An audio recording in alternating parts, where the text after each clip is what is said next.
কথা বলবে কন্যাশ্রী। আমি কথা বলবো না, কথা বলবে আমার গর্বশ্রী, কথা বলবে আমার ভাগ্যশ্রী, কথা বলবে আমার সৌভাগ্যশ্রী, কথা বলবে আমার বিশ্বশ্রী, কথা বলবে আমার তরুণের স্বপ্ন। যে মুখ্যমন্ত্রী কবিতা লেখে এপাং ওপাং ধাপাং, যে মুখ্যমন্ত্রী বলে যে মহাকাশে গেছে রাকেশ রোশন, যে মুখ্যমন্ত্রী বলে মহাকাব্য লিখেছে কাজী নজরুল ইসলাম, যে মুখ্যমন্ত্রী কবিতা থেকে শুরু করে ছবি আঁকে, যে ছবি কোটি টাকায় বিক্রি হয়, সেই ছবি যে কেনে কোটি টাকায় সে আবার জেলে যায়, সেই মুখ্যমন্ত্রী মমতা বাবু, মমতা খালা, মমতা আপা স্মরণ করো, ইয়াদ করো। এখানে বামপন্থ সরকার, তুমি মুসলমান পাড়ায় পাড়ায় গিয়ে কি বলেছিলে? এই দেখুন সাচার কমিটি রিপোর্ট, মুসলমানদের কি করুণ অবস্থা, মুসলমানদের চাকরি নেই, বাকরি নেই, ব্যবসা নেই, বাণিজ্য নেই, সরকারি চাকরি মাত্র 2%। আর বুদ্ধদেব ভট্টাচার্য মুখ্যমন্ত্রী, সে কিনা বলছে মাদ্রাসায় টেররিজম তৈরি হয়।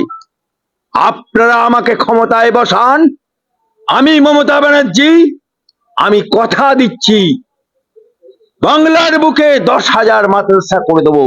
আমি কথা দিচ্ছি মুসলমানদের আর বাইরে খাটতে যেতে হবে না। আমি কথা দিচ্ছি মুসলমানদের আমি 99% কাজ করে দেব। কোথায় গেল মমতা বাবু? জবাব তোমাকে দিতে হবে। আমি অ্যাডভোকেট আলী আব্দুল চাঁদ, জবাব তোমার কাছে চাইছি, বাংলার জনগণ জবাব চাইছে। কোথায় গেল তোমার সাজার কমিটি রিপোর্ট? কোথায় গেল তোমার 10,000 মাদ্রাসা? বামফ্রন্ট আমলে 273 খানা মাদ্রাসা ছিল, তুমি 275 করতে পারোনি, 10,000 তো বহু দূর কা বাত। তুমি সাজার কমিটি রিপোর্ট বাস্তবে রূপ দেবে বলেছিলে। বামফ্রন্ট আমলে 2% চাকরি ছিল, তোমার আমলে সেই চাকরির সংখ্যা নেমে 0.5% চলে এসছে। তুমি তো মাঝে মধ্যে বলো গুজরাটে বিজেপি সরকার, সাম্প্রদায়িক সরকার, হিন্দু মুসলমানের দঙ্গাকারী সরকার, মসজিদ ভাঙা সরকার। নোট করো মমতা ব্যানার্জি, চ্যালেঞ্জ করছি তোমাকে, আমি চ্যালেঞ্জ করছি তোমাকে। গুজরাটে যোগী সরকার, ডবল ইঞ্জিনের সরকার, সবকা সাথ সবকা বিকাশ সবকা বিশ্বাসের সরকার, সেই সরকার মুসলমান বিরোধী তোমার কথায় সরকার, সেই সরকার সেখানে 11% মুসলমানের বাস, তার মধ্যে 10% মুসলমানের চাকরি। 11% মুসলমানের বাস, তার মধ্যে 10% মুসলমানের চাকরি। পঞ্চায়েত অফিস, বিডিও অফিস, থানা, এসআই, ওসি থেকে শুরু করে এসডিও, এসডিপিও, এসপি, ডিএলআরও, পিএলআরও, সমস্ত সরকারি দপ্তরে মুসলমানরা 10%।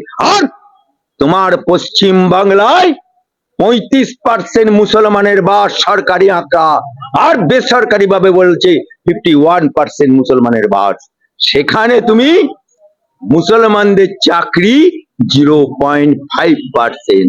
আজকে 21 সালের আঁকড়া দেখো, 5 to 7% হিন্দু ভোট পেয়েছো, বাকি সব মুসলমান ভোটে জিতে আছো। শুধু রেড রোডে গিয়ে আল্লাহ আমিন, আল্লাহ আকবার, আর পাড়ায় পাড়ায় বিজেপির জুজুর ভয় দেখিয়ে মুসলমানদেরকে তুমি, কতিপয় চটিচাটা মুসলমানদেরকে তুমি কি ছিনু কি হনু বানিয়েছ।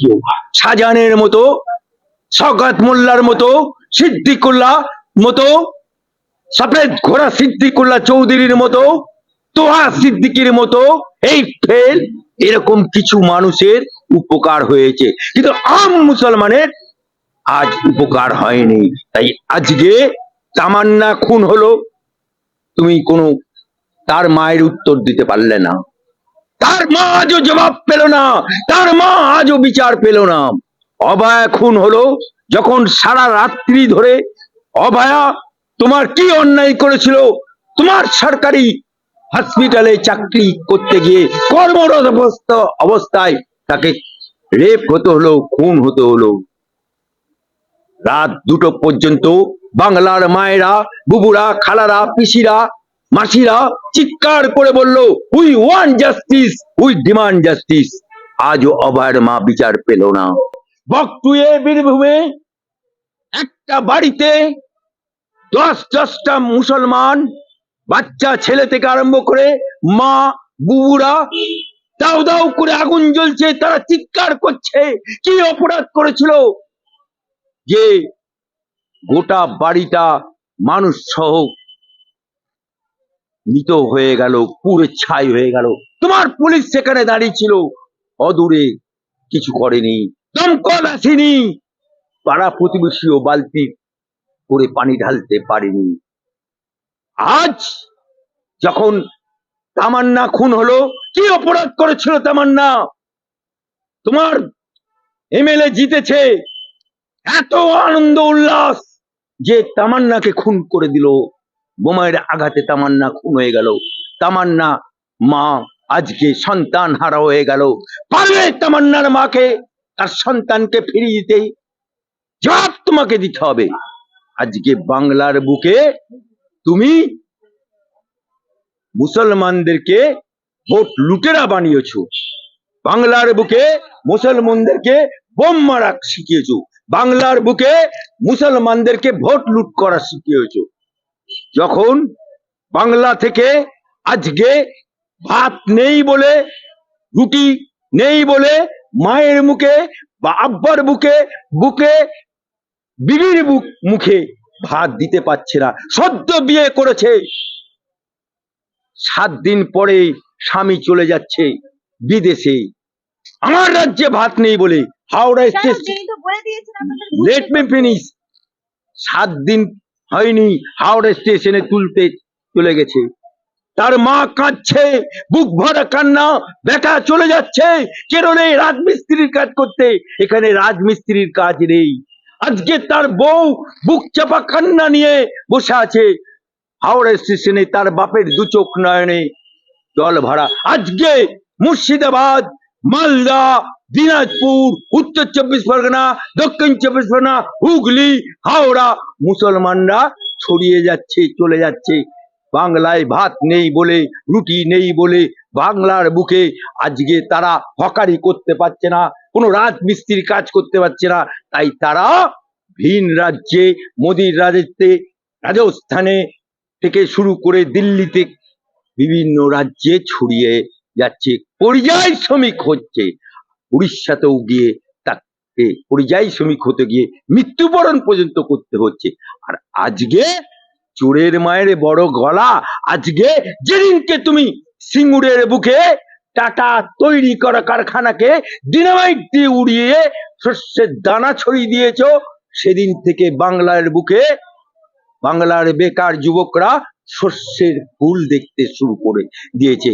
বাংলায় আজকে শিক্ষিত বেকাররা, এমএ পাশের ছেলেরা, তোমাকে বলতে হচ্ছে ঘুগনি তৈরি করো, চা তৈরি করে কেটলি করে বউকে বলো ঘুগনি তৈরি করে তুমি হকারি করবে। এমএ পাশের ছেলে যে ঘুগনি বিক্রি করবে, আগে তুমি ঘুগনি করো, আগে তোমার সোনা বৌদি অভিষেকের বউ যে সোনা পাচার করতে গিয়ে ধরা পড়েছিল বিমানবন্দরে, সেই সোনা বৌদি ঘুগনি বিক্রি করুক, আর পরে তো বাংলার মানুষ করবে। তাই এরপর তুমি মন্দির তৈরি করছো, দীঘায় তুমি জগন্নাথের মন্দির করছো, তুমি মহাকালের মন্দির করছো, তুমি দুর্গাঙ্গনের মন্দির করছো, এটা কি সরকারের কাজ? আজকে 20টা রাজ্যে ক্ষমতায় বিজেপি, 20টা রাজ্যে চ্যালেঞ্জ করছি মমতা ব্যানার্জি, এই কই মাইকেল, যে 20টা রাজ্যে বিজেপি সরকার একটা সরকারি টাকায় মন্দির করেছে? কিন্তু আমরা এমন হতভাগ্য মুখ্যমন্ত্রী পেয়েছি, চাকরি নেই, বাকরি নেই, ব্যবসা নেই, বাণিজ্য নেই, সরকারি টাকায় খালি মন্দির করে বেড়াচ্ছে, সরকারি টাকায় মা কাল মন্দির করছে, সরকারি টাকায় দুর্গাঙ্গন মন্দির করছে, সরকারি টাকায় দীঘায় জগন্নাথের দেবী মন্দির করছে। তাই বাংলার মুসলমানদেরকে তুমি খেপিয়ে দিয়েছো। যখন তারা ওয়াকাফের আন্দোলন করতে গেল, তুমি বললে দিল্লি চলে যাও। হুমায়ুন একটা মসজিদ করতে গেল, তাকে তুমি তালাক তালাক তালাক করে দিলে। তাই এবার বাংলার মুসলমানরা নওশাদ আর হুমায়ুনের দিকে চলে যাবে। আর হিন্দু ভোট তুমি যতই চেষ্টা করো, বাংলার সনাতনীরা এক হয়ে তোমাকে বিদায় দেবে। আর বাংলার মানুষ তোমাকে, যে মন্দির তুমি তৈরি করেছো সেই মন্দিরের তলায় তোমাকে আর তোমার ভাইপোকে আল্লাহকে নার পার দে দে বাবা বলে ভিক চাইবার জন্য বসিয়ে দেবে ওই মন্দির আঙ্গনে।